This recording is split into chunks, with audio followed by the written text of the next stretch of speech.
De derribar una de esas barreras, y en eso nos volvemos nosotros un poco muy ligeros de cascos, hubiera dicho mi abuelita. Todos asumimos que aquí todos sabemos que es el PPT, y hemos hablado del PPT ¿cuántas veces? Todos sabemos que es un PPT. Yo no sé. Listo. El PPT es el permiso de protección temporal. Es un documento como la cédula a las que las personas venezolanas que se regularizaron hasta el 28 de mayo pasado se registraron, llenaron una encuesta y ahora les está empezando a llegar. Pues está demorado. Genis, ¿cuánto se demoró el tuyo, Genis? Un año tuve que meter un derecho de petición. Un año con derecho de petición. 4 veces de registro biométrico. Es permiso temporal de protección, pero creo que está por en todos lados. 10 años. 10 años, que les permite el acceso a todos los servicios que tenemos los colombianos, como derechos de educación, salud, a registrar una empresa, a tener vida financiera. Lo único que no permite es votar. Con eso no pueden votar. Pero para que todos nos pongamos en línea, eso es el PPT. Y yo creo que ahí ya estamos derribando una barrera con la que llegamos muchos acá, porque somos de pronto, vamos en nuestra carrera de ir hablando de un tema del que estamos trabajando y asumimos que todos sabemos, pero no nos detenemos ni siquiera a fijarnos en eso, y como nos encanta hablar de siglas, entonces el ETPB, no, un logro maravilloso el ETPB, ¿qué es el ETPB? El ETPB es el Estatuto Temporal de Protección para las Personas Venezolanas, que se traduce en la realidad en ese PPT. Entonces yo creo que ya aquí hemos dado un paso en este pequeño grupo y que ustedes nos pueden ayudar también, porque esta conversación se da en la casa. Yo creo que esa inquietud que tenía los caribeños es una inquietud de casa, de domingo de almuerzo, de familia. ¿Oíste qué va a pasar entonces con las personas que se irán a devolver ahora que abrieron la frontera? Entonces qué bueno que así como nos hacemos esas preguntas, también hagamos esa labor de algo. Una regional del Valle o de Cali y otra de Colombia. Las regionales se han establecido aquí grupos de venezolanos. Se han establecido aquí en Cali, por ejemplo, en el Valle, grupos de venezolanos, ¿cierto? Como por ejemplo, alguna vez que estuve en Chile, a mí me mostraron acá viven los haitianos, acá viven los colombianos. Pienso si así lo mismo en Cali hay una región donde se establezcan los venezolanos para, digamos, ayudarse mutuamente, y si se han creado bolsas de empleo, porque es que una vez se ve en la calle, como yo como ciudadana corriente, personas pidiendo limosna. Yo no doy limosna, pero a mí me gustaría, como decirle a una persona, venga, ayúdale, y no es una ayuda, es un contrato de trabajo, ¿cierto? Pero ¿usted quién es? ¿Cierto? Entonces a uno le hace eso como lo dice. Ese es lo regional. Y en lo nacional, con la apertura de relaciones con Venezuela, una cosa ya más oficial, los venezolanos, ¿cómo nos han visto a los colombianos a través de toda la vida?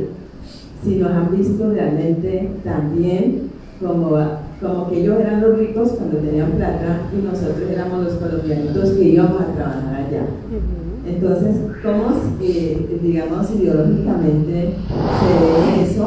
Y a pesar de que han dicho de que los venezolanos vinieron para quedarse, pero las cosas aquí no están muy bien.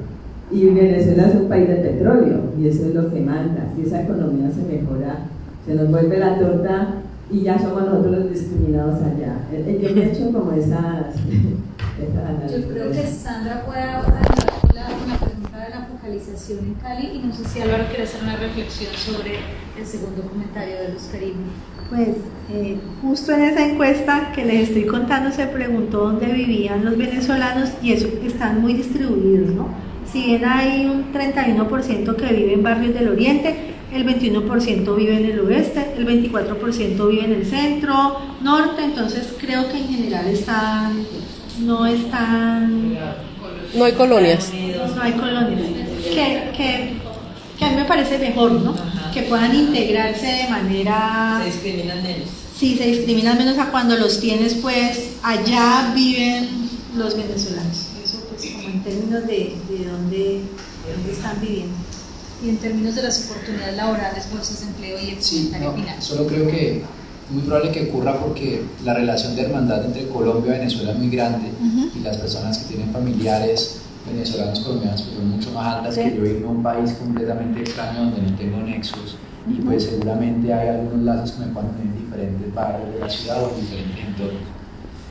Pues para hacer algo con una reflexión, como me estás comentando, es lo siguiente: sin lugar a dudas, Colombia no es un país que sea una potencia económica y tenemos un alto desempleo, informalidad y muchos problemas, pero un poco lo que yo decía ahorita, y es que creo que más allá de la nacionalidad, más allá del color de piel, porque es que aquí también, hoy es con los venezolanos, pero hace 20, 30 años era con los negros, con los indígenas, y hoy en día Todavía. Sí, pero lo que quiero decir es, aún por supuesto no lo desconozco, pero hoy en día hay una estigmatización muy grande con la población venezolana como lo que estamos contando hoy en día.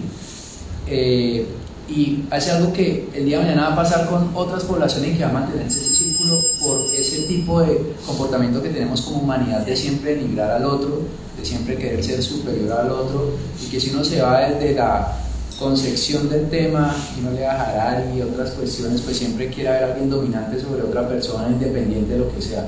Puede ser negro, indígena, mujer, venezolano, y mañana seguramente van a pasar otras cosas. Somos seres humanos en últimas, y creo que lo que tenemos que tratar de tirar nosotros entre todos es este barco para generar ese crecimiento y ese desarrollo económico. Venezuela tiene petróleo, Colombia tiene muchas bondades también, muchas potencialidades.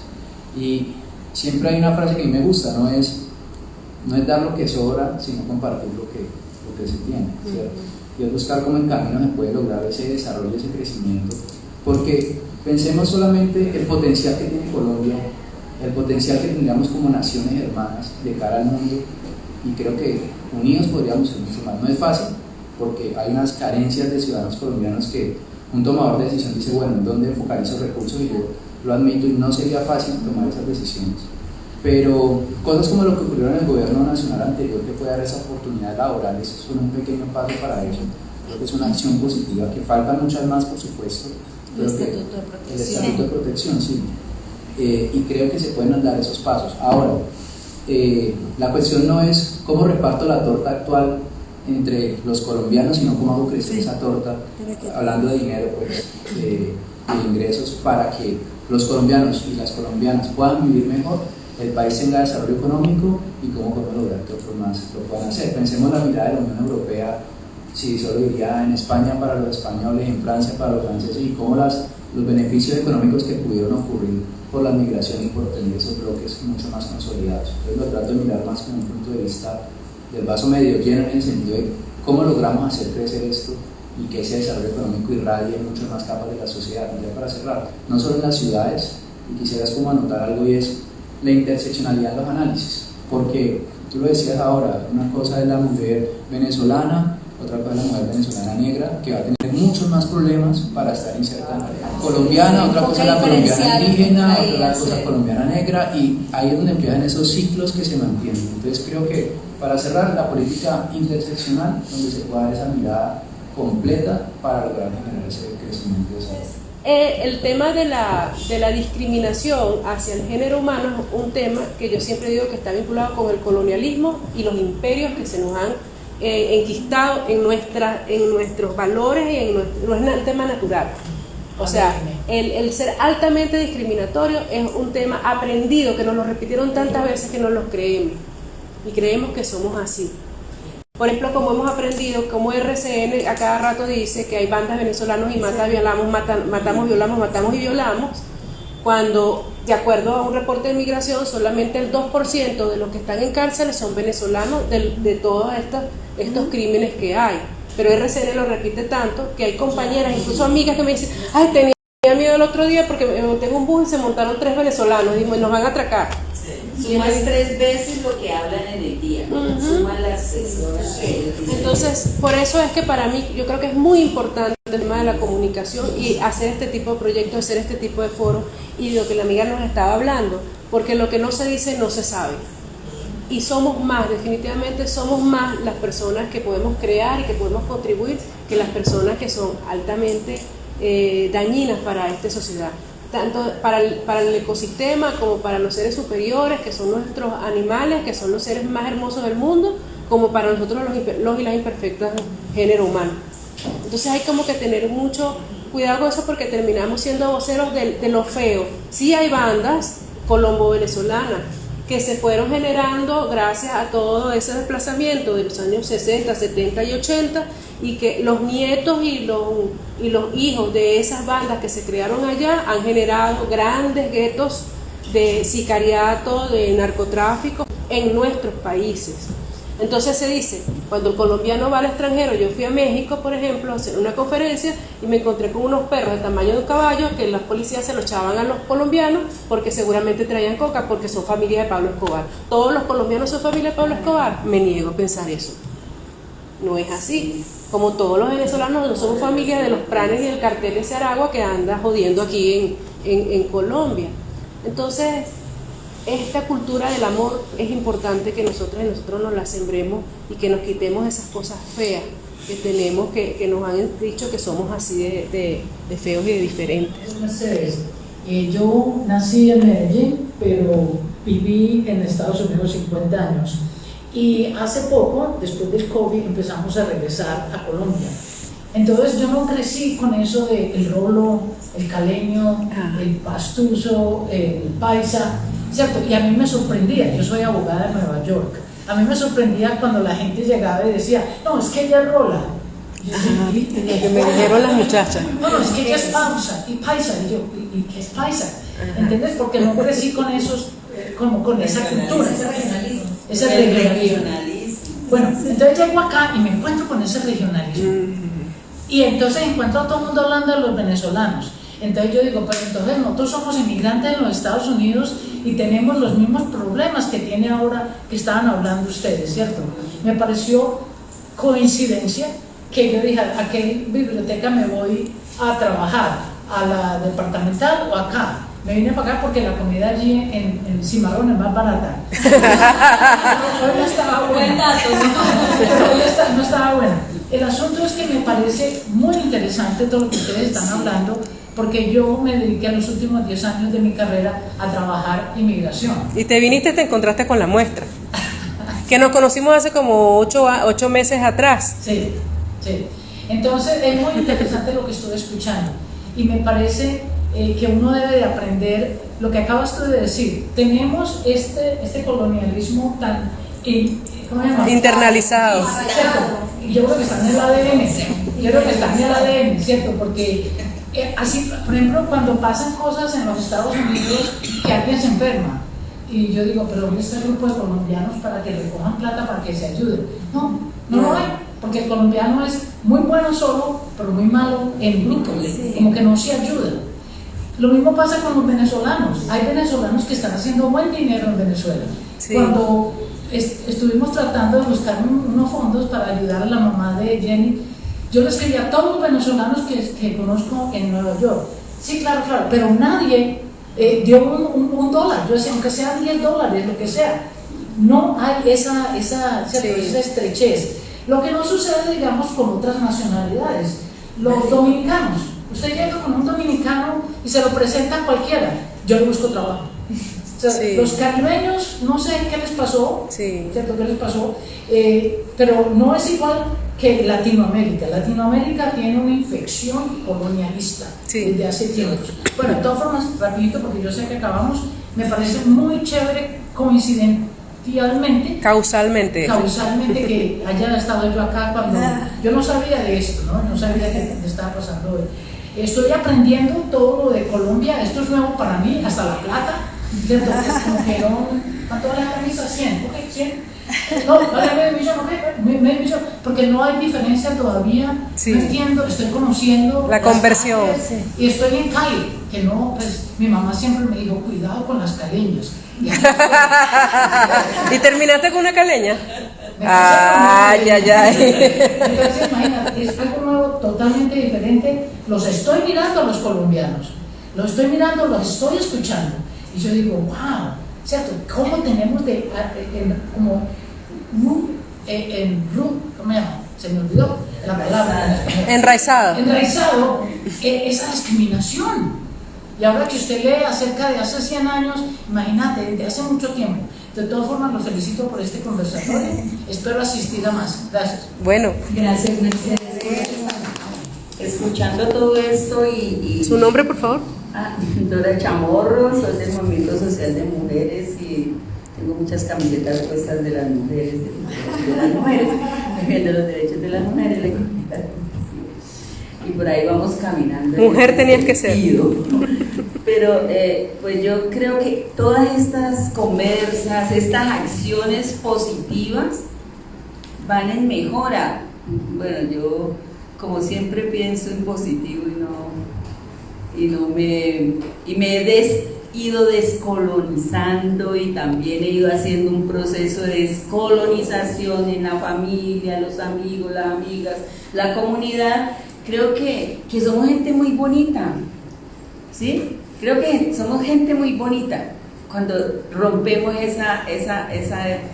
hacemos el proceso de descolonización y nos empezamos a pensar hacia la otra, hacia el otro, sin esas barreras tan horribles que tenemos, ¿no? O que nos han sembrado pues desde hace mucho tiempo. Y creo que este es un ejercicio que permite pasos de avanzar.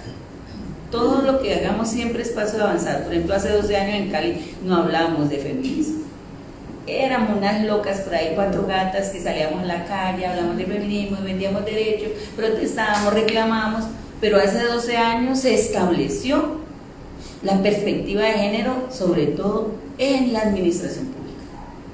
Logramos hacer una racionalización que nos permitió introducirnos en la administración pública y cambió, y han cambiado muchas cosas. Por eso hoy Cali recibe el tema migrante y hace unos procesos distintos, porque eso se ha trabajado y se ha trabajado de distintos grupos, y me parece que cada que hagamos algo es un paso avanzado, porque es que el tema de la migración es en todo el mundo. Claro. Sí, tenemos miles de problemas. Ahora mismo tengo un poco de amigas que están en Madrid y todos los días casi que me llaman llorando porque no les dan el permiso del trabajo, porque, bueno, 1000 cosas pasan y entonces están llevadas.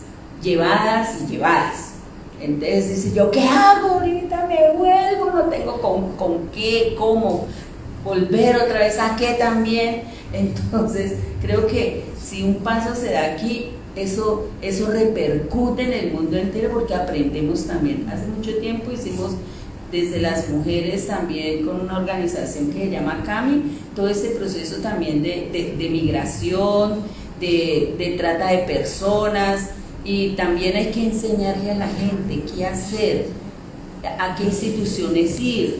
A veces no sabemos tampoco sabemos, no estamos preparados en Colombia, por ejemplo, para hacer ciudadanía. Somos cosas todavía que nos mueven unos y otros y vamos para allá y para acá, pero no somos ciudadanía que sepa, que conozca las leyes, la Constitución, y que con eso no tiene que pelear, solo ir a exigir que se cumpla. ¿Sí? Igual los migrantes, quien migra para allá o quien viene, también debería tener también toda esa paleta de conocimientos. Bueno, desde el proyecto Integra hay como 2 cosas que quisiera retomar y que me gustaría dejar sobre la mesa, específicamente aprovechando la presencia de Sandra y de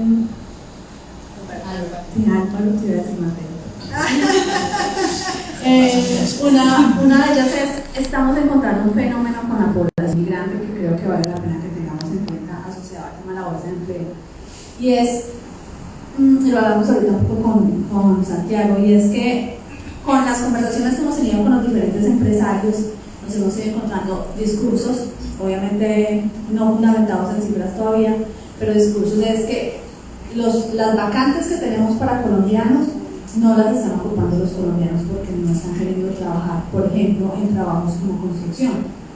Y es un poco como se gestó el fenómeno migratorio en los Estados Unidos. Hoy por hoy, quien sigue haciendo el trabajo de obra de construcción en los Estados Unidos son los latinos. Entonces, eso va a ocurrir un proceso de transformación, que es un poco lo que nos pone a nosotros como cooperativas migrantes en unos escenarios de articulación muy fuertes con la administración distrital, pero también con los privados.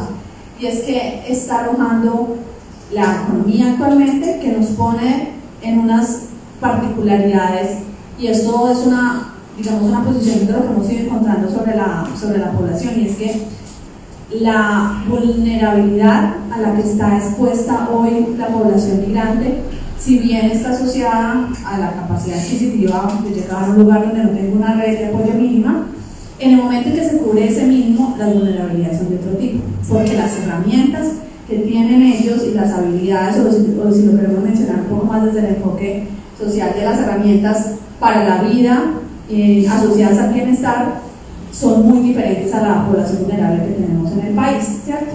Que tenemos ahí unas brechas mucho más amplias. Entonces eso, en el mediano plazo también, con todo esto que ustedes han mencionado, con una política pública súper fuerte, con un estatuto, digamos, que pueda tener continuidad con el gobierno actual, y también con unas oportunidades como las que usted mencionaba, esas preguntas que ustedes se hacen como ciudadanos, que a mí me gustan mucho, es ¿qué puede hacer uno como ciudadano frente a esos espacios?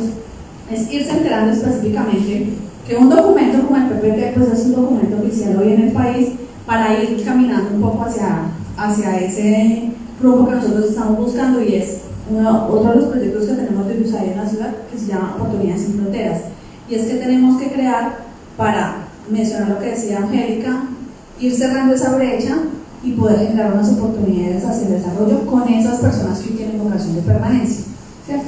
Hay otras acciones orientadas a las poblaciones que todavía no tienen claro si se van a quedar, que acaban de llegar, que están de paso, que tienen su familia regada entre La Guajira y Nariño.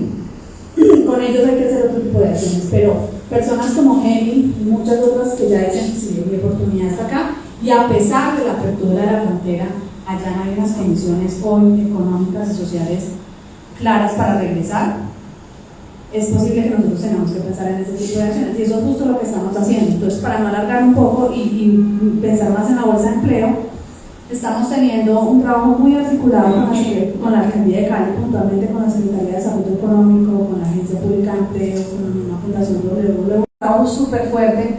A junio tenía alrededor de 33.000 migrantes ya registrados en CISBEN. Entonces, más o menos como el 30% de la población que tenemos registrada en Migración Colombia, que ya tiene, digamos, un PPT. Entonces, ahí, digamos, eso es un camino pequeñito, pero eso es un cierre de brecha ya, porque ya tienen acceso a oportunidades de acceso a beneficios del gobierno. Y ahí, para tener CISBEN es mucho más fácil acceder al sistema de salud, para tener CISBEN es mucho más fácil acceder al sistema educativo para los niños y para los adultos.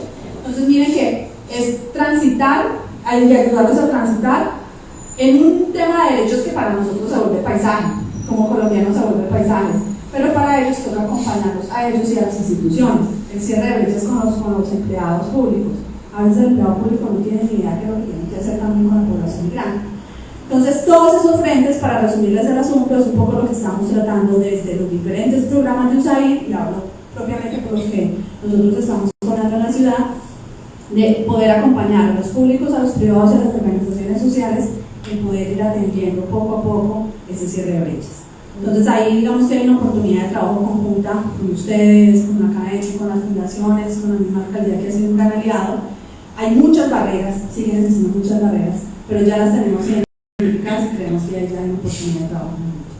Otro de los retos, sin decir que ya hemos alcanzado el punto ideal, ¿cierto? Yo creo que vamos a seguir las mujeres haciendo fuerza, pero creo que allí hay que empezar a calar también como una forma de discurso, y es algo que siempre me hace ruido cuando se habla en diferentes escenarios, el enfoque de género, y es cómo vinculamos a los hombres también en esas apuestas, porque en la medida que no es suficiente con decir que hacemos enfoque de género, porque hay mayor participación de las mujeres, aun cuando tengamos todas estas barreras, ¿cierto? Yo creo que un punto ideal de hablar de enfoque de género es cuando encontramos hombres como Álvaro, que tiene la capacidad de ponerse en el lugar de una mujer sin dejar de ser Álvaro, ¿cierto? Es la posibilidad que tendríamos de tener escenarios como este, donde si vemos el auditorio, la mayoría somos mujeres, ¿cierto? Entonces terminamos las mujeres hablando con las mujeres. Entonces creo que, y ahí es importantísimo, desde mi visión muy personal y mi trayectoria profesional, creo que es importante empezar a vincular muchísimo más a los hombres para que esos discursos empiecen a permear en todas las esferas, no solamente en porque nos dieron la posibilidad que hoy en día tengamos una presidenta mujer, sino como desde nuestras prácticas cotidianas hasta grandes espacios a nivel político, económico y social. Yo creo que allí a veces nos falta un poco más como de incidir desde esos espacios. Era más como eso y pues agradecerles a todos ustedes por esos esfuerzos y también por poner como esa gotica allí para que esto vaya haciendo como la transformación. De la educación, que también tenemos pendiente. Bueno, como decía Dora, esta conversa la podemos continuar en la terraza. Catalina nos va a guiar hacia el lugar donde vamos a tomar el refrigerio, pero antes de camino los invitamos a observar la muestra Mujeres Pacífico, que es el trabajo que Jenny con su grupo de mujeres ha venido desarrollando durante este tiempo. Antes de despedirnos, quedan cordialmente invitados e invitadas la próxima semana, jueves a la misma hora, ¿cierto? Sí. 5:30 de la tarde vamos a tener otro conversatorio un poco más desde la institucionalidad, desde el enfoque de género y el periodismo sobre este mismo tema. Nos vamos a seguir encontrando entonces en esta sede. Agradecemos a las personas que nos acompañaron en la transmisión virtual, en el de los entonces dentro de 8 días. Muchas gracias.